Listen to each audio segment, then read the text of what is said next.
Hello everyone, welcome to my channel. कैसे हैं आप? आई होप आप सभी अच्छे होंगे।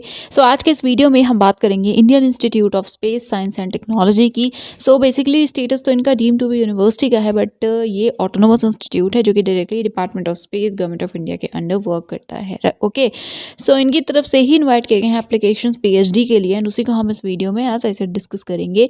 IIST.ac.in वेबसाइट है, इस पर विजिट करिएगा। उसके बाद यहाँ पे जो सेक्शंस आपको दिख रहा है, आई मीन सेक्शन दिख रहा है, इसमें कुछ इमेजेस हैं। तो यहाँ पे भी देख सकते हैं कि पीएचडी एप्लीकेशंस इनवाइट किए गए हैं। लास्ट डेट है 12 दिसंबर, राइट। एंड इसके अलावा स्पॉटलाइट सेक्शन दिख रहा है, आप यहाँ पे मोर के लिए क्लिक कर लीजिएगा। देन फर्स्ट ही नोटिफिकेशन है जनवरी सेशन पीएचडी से रिलेटेड, उस पर क्लिक करने के बाद यहाँ पे दो ऑप्शंस दिख रहे हैं, एक है स्पॉन्सर्ड का, एक है रेगुलर।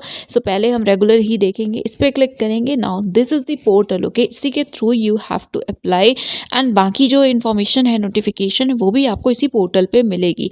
आई विल ट्राई कि इसी पर्टिकुलर पोर्टल का लिंक डिस्क्रिप्शन में हो तो उसे चेक कर लीजिएगा। एडमिशन की बात करें, एप्लीकेशन की बात करें, तो रजिस्ट्रेशन है, फिर profile registration, branch registration. After that payment करना है आपको registration fee, application fee, okay. Then यहाँ पे आपको ऑप्शंस दिख रहे हैं, पहला है लॉगिन का, दूसरा है नोटिफिकेशन। तो यहीं से हम डाउनलोड करेंगे नोटिफिकेशन। इसके अलावा आप यहाँ पे देख सकते हैं सेक्शन, तो इसमें डिफरेंट फॉर्मेट्स भी है, एडवर्टीजमेंट भी है, इंपॉर्टेंट डेट्स में लास्ट डेट 12 दिसंबर है, 12 बजे से पहले तक आप अप्लाई कर पाएंगे, राइट। यस, नाउ चलिए बात करते हैं सबसे पहले नोटिफिकेशन की और देखते हैं क्या गेट या नेट रिक्वायर्ड है सबके लिए या नहीं। यस, ये है नोटिफिकेशन। ओवरव्यू के बाद आप देख सकते हैं ये 7 डिपार्टमेंट्स हैं जिनके लिए आप अप्लाई कर सकते हैं। First is aerospace engineering, then avionics, chemistry, earth and space sciences, humanities, maths and physics, right. Then eligibility, यहाँ पे नेशनैलिटी इंडियन, एज लिमिट में 35 ईयर्स है। बाकी जो रिलैक्सेशन गवर्नमेंट ऑफ इंडिया के रूल्स के अकॉर्डिंग होते हैं वो मिलेंगे कैटेगरी वाइज, राइट। बट हाँ, जनरली 35 ईयर्स है, और वो भी 12 दिसंबर को होनी चाहिए, ठीक है। मतलब 12 दिसंबर को अगर 35 हो गया है तो आप एलिजिबल नहीं है अप्लाई करने के लिए, ठीक है। नेक्स्ट यहाँ पे है क्वालिफिकेशंस। तो अभी देखिए अलग अलग सेक्शंस या अलग अलग क्राइटेरिया आपके, मतलब आपकी क्वालिफाइंग डिग्री के बेसिस पे यहाँ पे दिया हुआ है। जैसे अगर आपकी क्वालिफाइंग डिग्री एमटेक है या एमई है, तो उस केस में रिक्वायरमेंट है 60% मार्क्स की, 6.5 CGPA की, ओके। एंड यस, रिलैक्सेशन जैसा मिलता है 5% 5 पॉइंट का, वही मिलेगा, राइट। यस, मास्टर्स में इतने % मार्क्स होने चाहिए, या फिर और लिखा हुआ है कि अगर आपने जो एमएस है इंजीनियरिंग में इक्विवेलेंट किसी लीडिंग फॉरेन यूनिवर्सिटी से किया है 8 के साथ, तो आप भी एलिजिबल हैं, ओके। नाउ देखिए यहाँ पे देखा ना आपने, गेट की रिक्वायरमेंट नहीं मेंशन है, ओके। नेक्स्ट आप देखेंगे तो यहाँ पे है बैचलर्स डिग्री। तो अगर बैचलर्स डिग्री है आपकी और आप इंटरेस्टेड हैं अप्लाई करने में, तो आपके मार्क्स 75% हो, CGPA है तो 8 हो, एंड ऑल्सो गेट होना चाहिए। बट हाँ, गेट की जो रिक्वायरमेंट है उससे कुछ कैंडिडेट्स को एग्जेम्पशन भी मिला हुआ है। किन्हें? तो अगर आपने IIT या इसी इंस्टीट्यूट IIST से किया हुआ है बीटेक बैचलर्स 8 CGPA के साथ, तो यस आप एग्जेम्प्टेड हैं, बिना गेट के भी you can apply. Next, dual degree है IIT से या IIST से, तो यस अगेन आप एलिजिबल हैं एग्जेम्पशन के लिए। लास्ट यहाँ पे है, लास्ट क्या, ये बेसिकली है कि अगर नेट LS या JRF वगैरह क्वालिफाइड हैं आप, या फिर जस्ट क्वालिफाई किया NBHM है, तो आप भी एलिजिबल हैं। आपके लिए गेट की रिक्वायरमेंट मैंडेटरी नहीं है, ठीक है। ऑल्सो लेक्चररशिप लिखा है, तो I am assuming and I think कि येस नेट LS है तो भी आप एलिजिबल हैं अप्लाई करने के लिए, ओके। बट आप एक बार चाहें तो कंफर्म कर सकते हैं। नाउ देखिए, अगर जस्ट स्कोर है तो जो रैंक है आपकी वो फर्स्ट 400 के अंडर होनी चाहिए, तभी आप एलिजिबल होंगे, okay. Next MSc, right. Masters degree science में है तो 60% मार्क्स के साथ है तो आप एलिजिबल हैं। बट हाँ, आपके पास JRF, नेट या गेट या NBHM जैसे इनमें से कोई एक क्वालिफिकेशन होनी चाहिए। नेक्स्ट, गेट स्कोर की बात करें तो गेट ऑब्वियसली सबसे पहले वैलिड होना चाहिए, मिनिमम 300 मार्क्स होने चाहिए, स्कोर होना चाहिए, एंड अगर जेस्ट है तो अगेन फर्स्ट 400 में रैंक होनी चाहिए। नेक्स्ट, अगर आपने बैचलर्स डिग्री ली हुई है 4 ईयर ड्यूरेशन की साइंसेज में, तो 75% मार्क्स से 8 CGPA है तो आप एलिजिबल हैं। यहाँ पे भी आपके पास होना चाहिए GATE, JEST, NET, LS, JRF etcetera कोई ये क्वालिफिकेशन। अगेन यहाँ पे भी सेम है, बट थोड़ा सा डिफरेंस है कि अगर ये डिग्री है तो गेट स्कोर 400 होना चाहिए मिनिमम, ओके। एंड जस्ट की रैंक सेम है। नेक्स्ट, यहाँ पे masters degree humanities, management, social sciences में है तो 60% मार्क्स या 6.5 CGPA है तो आप एलिजिबल हैं। ऑल्सो आपके पास कोई और एग्ज़ाम टेस्ट क्वालिफिकेशन होनी चाहिए, चाहे वो नेट हो, जेआरएफ हो या लेक्चरशिप, ठीक है। इसके बाद है 4 ईयर ड्यूरेशन की बैचलर्स डिग्री है मैनेजमेंट या एचएसएस में, तो अगेन 8 सीजीपीए 75% मार्क्स हैं तो आप एलिजिबल हैं। हाँ, national level eligibility test clear होना चाहिए।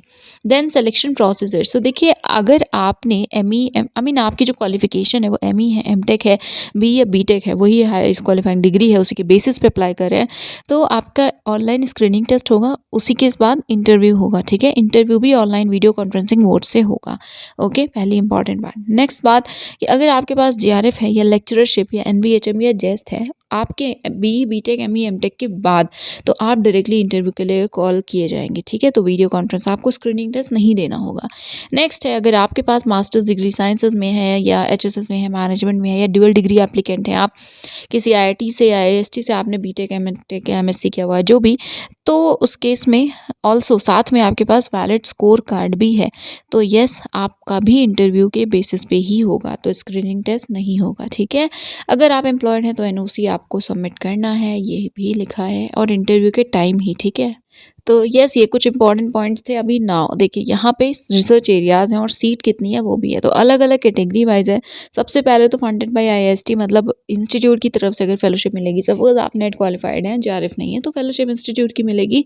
तो उसमें कौन कौन से एरियाज़ अवेलेबल हैं, कितनी पोजिशंस वैकेंसीज या सीट्स हैं, वो इन्फॉर्मेशन है। तो एरिया क्या है, एलिजिबिलिटी फिर से एक बार चेक कर लीजिएगा, यहाँ पे स्पेशलाइजेशन मेंशन है, एंड यहाँ पे हम डिस्कस करेंगे सीट्स को एंड डिपार्टमेंट को। तो इंस्टीट्यूट फेलोशिप कैटेगरी में एरोस्पेस इंजीनियरिंग में यहाँ पे देख सकते हैं 9 पोजीशंस है, 9 सीट्स है।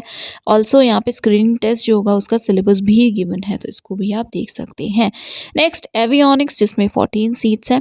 आफ्टर दैट यहाँ प्रोजेक्ट की भी इंफॉर्मेशन गिवन है, ओके।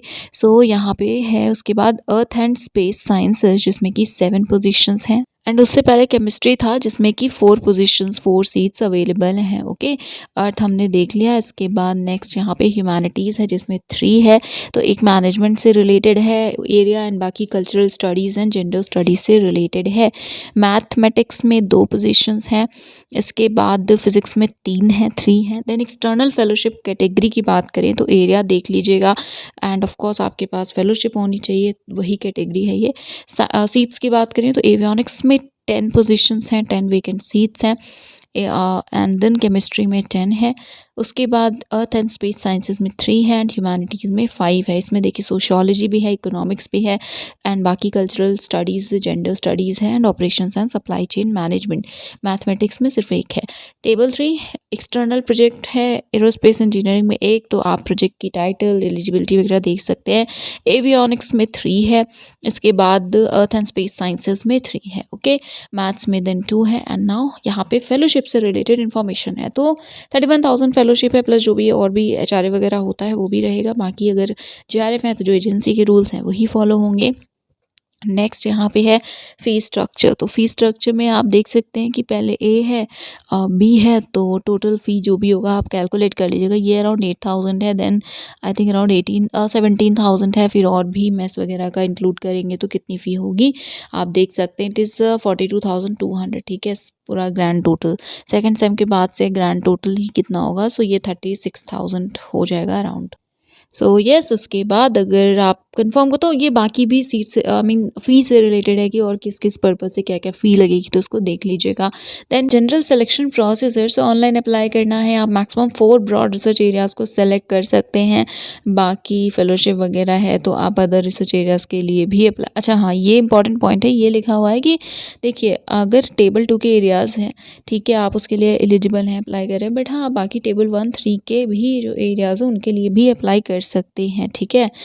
तो अगर आप इंटरेस्टेड हो तो आप उसके लिए भी कर सकते हैं। नेक्स्ट इसी तरह से कुछ और इम्पॉर्टेंट ऐसे पॉइंट्स हैं, तो प्लीज़ इन सभी पॉइंट्स को देख लीजिएगा। एंड स्क्रीनिंग टेस्ट 21 दिसंबर को होगा, जिनका भी होगा। एंड अगर आप क्वालिफाई करते हैं तो उसके बाद इंटरव्यू होगा, ठीक है। यहाँ पे उसके सिलेक्शन क्राइटेरिया है, सो 50% कंबाइंड मार्क्स लाने होंगे। तो स्क्रीनिंग टेस्ट में 2 सेक्शंस होंगे, ए एंड बी। ए होगा एप्टीट्यूड एंड क्लास 12 मैथ्स का, एंड सेक्शन बी में आपका रिसर्च एरिया से क्वेश्चंस होंगे। 50% कंबाइंड होंगे तो आपको शॉर्टलिस्ट किया जाएगा, एंड बाकी रिलैक्सेशन वगैरह भी है। फाइनल मेरिट में 70-30 का यहाँ पे रेशियो होगा, तो प्लीज़ इन सभी पॉइंट को देख लीजिएगा।